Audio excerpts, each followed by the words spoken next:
तो ये देखिए, इजराइल के राष्ट्रीय सुरक्षा मंत्री हो, उनकी तरफ से जो कहा गया वो अपने आप में बहुत बड़ा ऐलान ही इसे माना जाएगा, क्योंकि जिसे अभी तक कहा जा रहा था कि ड्रूज कम्युनिटी के बचाव के लिए इस हमले को अंजाम दिया गया, लेकिन मंशा साफ तौर पर कह दी गई है, सीरिया के राष्ट्रपति का खात्मा करना है। दमिश्क पर हमला इजराइल का टारगेट क्या है? नेतन्याहू के मंत्री ने क्या कहा, यह आप देखिए। राष्ट्रपति अल शरा को खत्म करना यह मकसद है, हमें सांप के सिर को खत्म करना होगा। अब सवाल यह है कि क्या दमिश्क पर हमले का मकसद कुछ और है? क्या सीरिया के राष्ट्रपति का खात्मा होगा? क्या इजराइल कई इलाके पर पूर्ण तौर पर कब्जा करेगा? यह अपने आप में एक बड़ा सवाल है। और मनीष, मैं आपसे समझना यही चाहूंगा कि क्या एक तरीके से यह खामनेई के लिए भी काफी बुरी खबर है, जिस तरह से खुले तौर पर ऐलान कर दिया गया कि अल शरा का खात्मा करना ही हमारा मकसद है।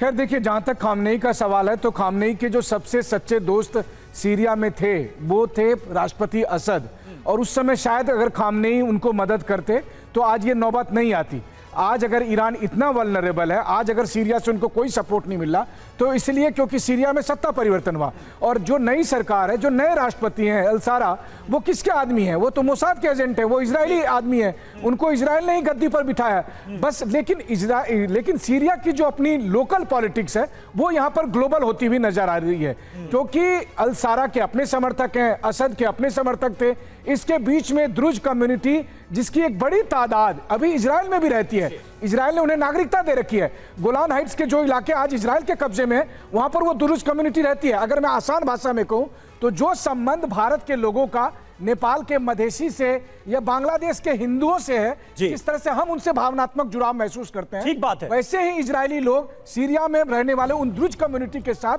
अपना संबंध देखते हैं। तो किसी भी हालत में अल शरा ये इजाजत नहीं दे सकते द्रुज कम्युनिटी को खत्म करने की। ठीक है, लेकिन ब्रिगेडियर शरदेंदु, यहां पर सवाल यह भी तो है कि अब सांप के फन को कुचलने की बात कही जा रही है, कहा जा रहा है कि हम सांप के फन को कुचल देंगे।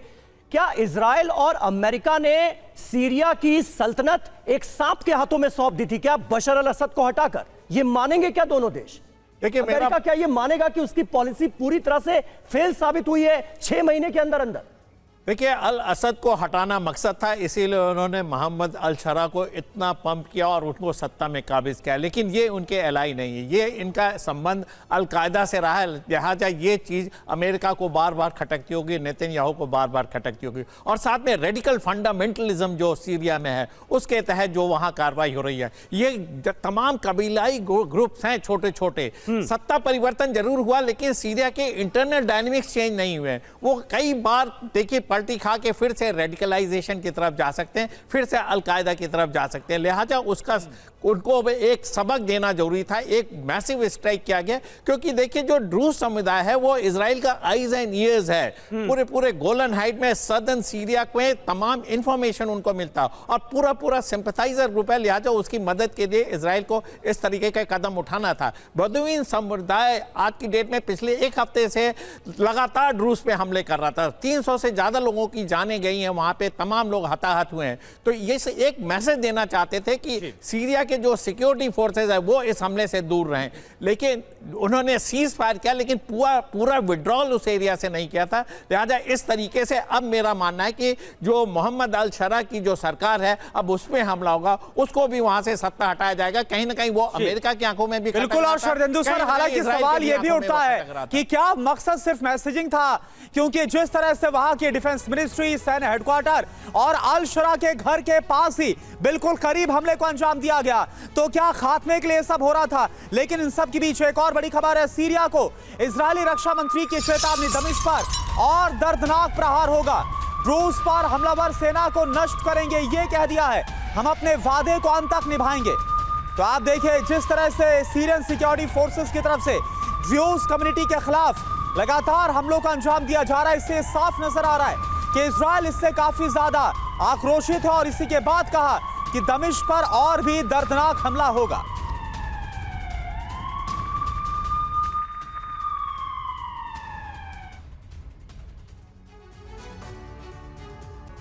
तो इजराइल वर्सेस सीरिया कब क्या हुआ, आइए आपको ये बताते हैं। 13 जुलाई ड्रूज और बेदोइन समुदाय के बीच सांप्रदायिक झड़प शुरू होती है। इसमें 30 से ज्यादा लोग मारे गए, 100 लोग घायल हुए। और देखिए आप, इसके अलावा अगर हम बात करें 14 जुलाई की, तो सीरियाई सरकार ने हस्तक्षेप का ऐलान किया। इजराइल ने ड्रूज समुदाय की मदद की बात कही। इजरायली सेना के कई टैंक्स सैदा में घुसे। हमले में सीरियाई सेना के 18 सैनिक मारे गए। 15 जुलाई की बात करें, क्या हुआ? सीरियाई सैनिकों पर इजरायली हमले जारी। सीरियाई सेना और आईडीएफ के एक दूसरे पर हमले हुए। बिल्कुल, इसके बाद 16 जुलाई इजराइल ने दमिश्क में भीषण अटैक कर दिया। स्वेदा शहर पर भी इजराइल का ड्रोन हमला हुआ और एक तरह से इजराइल वर्सेस सीरिया के बीच एक जंग छिड़ती हुई नजर आ रही है। यहां आपको बता दें, जिस ड्रूज कम्युनिटी का जिक्र हो रहा है, ये ना तो यहूदी हैं, ये ना तो क्रिश्चियन हैं, ये ना तो मुसलमान हैं। इस्लाम का एक इस्माइली सेक्ट है जिससे ये ताल्लुक रखते हैं। कुरान की आयतों में, कुछ आयतों में विश्वास रखते हैं, लेकिन नमाज, रोजा, हज ये सारी चीजें नहीं करते हैं। उस कम्युनिटी के साथ इजराइल खड़ा नजर आ रहा है। दत्ता साहब, ऐसे में ये जंग अब आपको कहां जाती हुई नजर आ रही है? क्योंकि ड्रूज कम्युनिटी है तो इसी सीरिया का हिस्सा जिसके खिलाफ एक जंग छेड़ता हुआ अब इजराइल नजर आ रहा है। तो ये कम्युनिटी भी ऐसे माहौल में कैसे सेफ रखी जाएगी? बिल्कुल, इनको सेफ रखना बहुत ज़रूरी है। और इजराइल का मकसद जो है कि अपना बफर जोन, आप चाहे उसको ग्रेटर इजराइल बोले या इजराइल का बफर जोन बोले, ताकि कोई भी एलिमेंट इजराइल के मेनलैंड के ऊपर हमला ना कर पाए। और इसी कारण से जो ड्रूज हैं, जो अगर आप नक्शा देखें, अगर आपके पास सीरिया का मैप हो, इजराइल का मैप हो, तो सदर्न सीरिया और नॉर्दर्न इजराइल, गोलन हाइट, वो कंटिग्यूअस हैं। तो इसीलिए इजराइल के जो फोर्सेज हैं, उनका आर्मर गया अंदर स्वेदा में। उन्होंने जो सीरिया की आर्मी है, जो अभी सीरियन गवर्नमेंट की फोर्सेज हैं, उनका मुकाबला किया है, उनको पुश बैक किया और वार्निंग दी है। इजराइल क्या है, मिडिल ईस्ट का आज का दिन का एक सुपर पावर है। उसके मर्जी के बिना वहां एक पत्ता भी नहीं हिल सकता, और अमेरिका उसको सपोर्ट कर रहा है। तो इसलिए इजराइल अपना हित देख रहा है। इजराइल अमेरिका को भी बताएगा उसका हित क्या है और हित के खिलाफ क्या है। इसलिए अगर ये जो अल सरा को बिठाया है, अगर ये इजराइल का कहना नहीं मानता, तो इसका भी खात्मा कर दिया जाए। ठीक है, यानी ये मैसेजिंग साफ है। और देखिए आप, एक और बड़ी खबर, सीरिया के अल सैदा में लहराया इजरायली झंडा।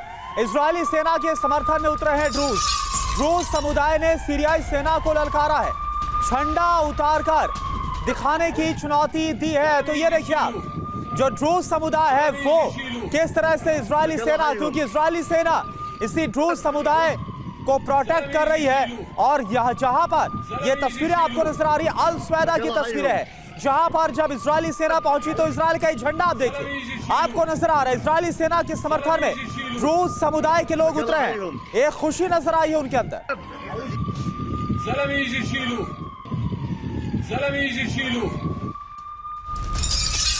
तो देखिए, इस वक्त सीरिया में जिस तरह के हालात हैं, जिस तरह की तस्वीरें सामने आ रही हैं, उसके मद्देनजर इजराइल में एक इमरजेंसी मीटिंग कॉल की गई है। एक आपात बैठक होने जा रही है इजराइल के अंदर सीरिया के हालात को एनालाइज करने के लिए। ट्रंप सरकार की अपील के बाद इजरायली कैबिनेट की बैठक हो रही है। अमेरिकी प्रतिनिधि ने इजरायली मंत्री से बात की है।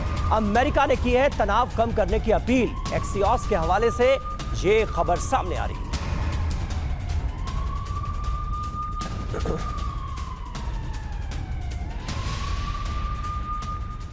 तो आप देखें, जो हालात इस वक्त सीरिया में बनते हुए नजर आ रहे हैं और जिस तरह से इजराइल की तरफ से हमले काफी तेज हो गए हैं, इस बार अमेरिका की तरफ से भी चिंता जाहिर की गई और तुरंत जो तनाव है वो कम करने की अपील की गई है।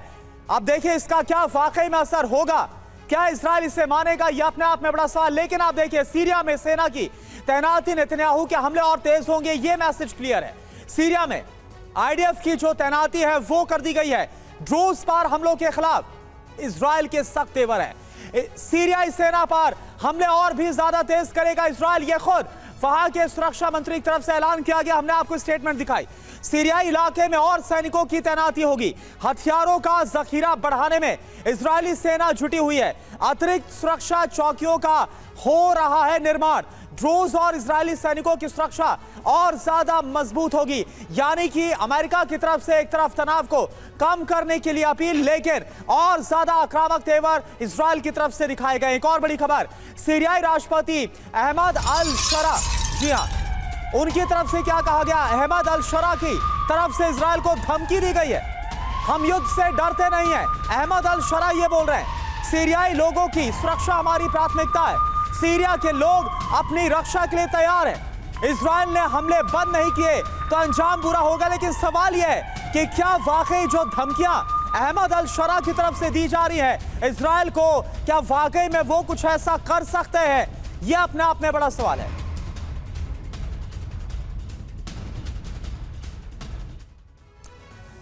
तो देखिए, हालात लगातार और ज्यादा विध्वंसक होते जा रहे हैं सीरिया में, और क्या इसका जो असर है वो बड़े तौर पर, व्यापक तौर पर पूरे मिडिल ईस्ट पर पड़ता हुआ नजर आएगा। लगातार इस पर हमारी नजर है। लेकिन अभी वक्त हो गया एक ब्रेक का। हमारे साथ तमाम खास मेहमान जुड़े, आप सभी का बहुत बहुत शुक्रिया।